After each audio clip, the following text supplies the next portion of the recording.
A lot of African Americans took to driving as a form of leisure travel and adventure in the early 20th century because of racism. We couldn't have a good experience being on trains. We didn't have experience sharing cars. Being on buses was an issue. Once we had the autonomy to have our own vehicles, we took to them. And the Negro Motorist Green Book was to show us where we could safely visit, where was Black friendly, how to avoid sundown towns, how to avoid areas where segregation and danger against Black and non-white people of color was often legally prescribed. There's always something in the back of our mind questioning, how will my Blackness affect this trip? We're already targeted in places like the US. Is it the same thing abroad? In countries where we're really not seen or represented? Taxi drivers refusing to take me, people pointing at me, struggling to find someone to take photos of me when I'm traveling by myself, not being served at restaurants. The list really does go on. Struggling to find accommodation if a hotel isn't fully booked when I book it. When I arrive, suddenly all the places are taken. That has been an issue for me in many European countries, and it's important that I stay positive. But at what point does it become quite soul-destroying to have to constantly wonder whether you'll be served, whether people will think that you're going to steal from a shop? Immediately someone will get up and ask you, can I help you with something? What exactly are you looking for? And you know that there is some intent behind it. You know that the meaning of it is that you window shopping in my place is a bad look for my store, or you're not likely to spend money in my store. And sometimes it is hurtful. And sometimes I'm followed in museums. It's these subtle hints that you don't belong here. Before you even travel, if you're Black, you know that you're doing research to see how Black people are accepted in certain areas. What it's like being Black in Bali, Black in China, Black in Germany. I find myself as a 20-year-old Black woman joining Facebook groups, Black women abroad, Black women who travel. Will locals feel safe if I'm walking down the street? How do they treat minorities who live in certain European countries? When you search for blogs, like most of the time, the ones that come up first are written by white people. So I would purposefully look for Black blogs. I Google a destination name and Black people, and then see what comes up. I know it sounds ridiculous, but it's just like you never know if there's been a history of any sorts of civil rights issues, marches, or any discrimination. The airport is a particularly strange part of your trip. Everyone would assume that you wear your most comfortable clothes to the airport, but past experiences have shown me that if I want my passing through the airport to my destination to be as smooth as possible, that I kind of don't have that liberty, and it would be better for me to wear some kind of formal clothing, maybe because it gives an impression that you're from a higher class. The immigration official or the person checking your passport will be inspecting it with the assumption that something is wrong, as if you going through this stage of the trip with your papers being complete is an anomaly. And it's happened to me on numerous occasions where I had to be asked about why I visited specific countries.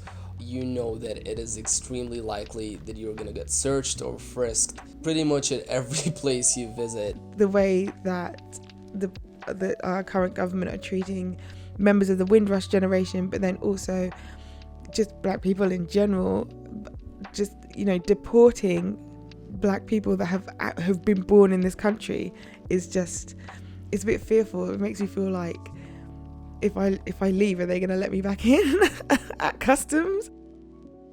I think I've just gone through this world being treated differently. Like when it happens, I don't really have any recollection, or it's kind of like a normal day.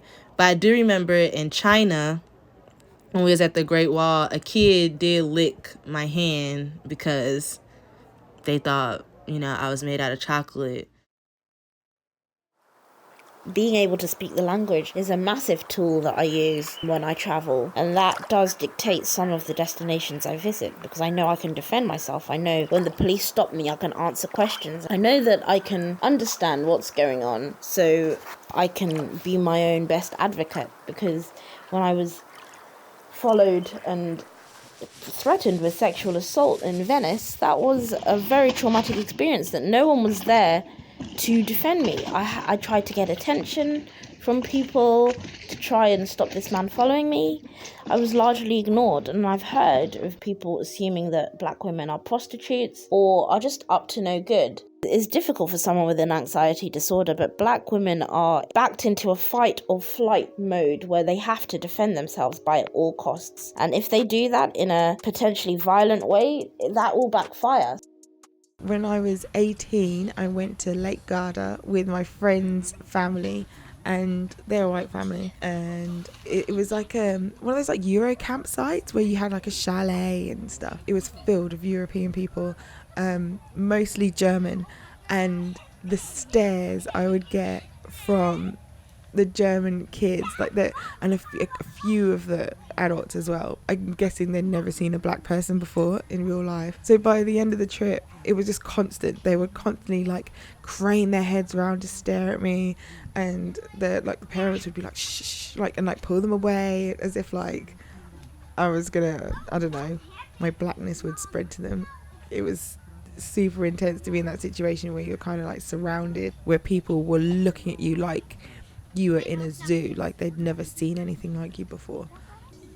I encourage any person of color who's thinking about traveling or who's afraid to do so to just think about the fact that you can't always control how people will respond to you. You can't control situations, but you can control how you respond to them.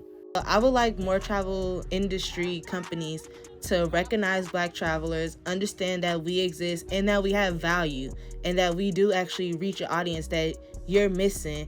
But don't only acknowledge us for the money, acknowledge us because we do exist. I just want to see more black travelers, I shouldn't have to follow Travel Noir and all these black pages just to see people that look like me, but they should be everywhere. And do not attempt to bend myself out of shape simply to make other people feel comfortable around me for being a black man. I believe that there are inherently more good people in this world than there are not. We are adventurers, we are explorers, we love food and culture.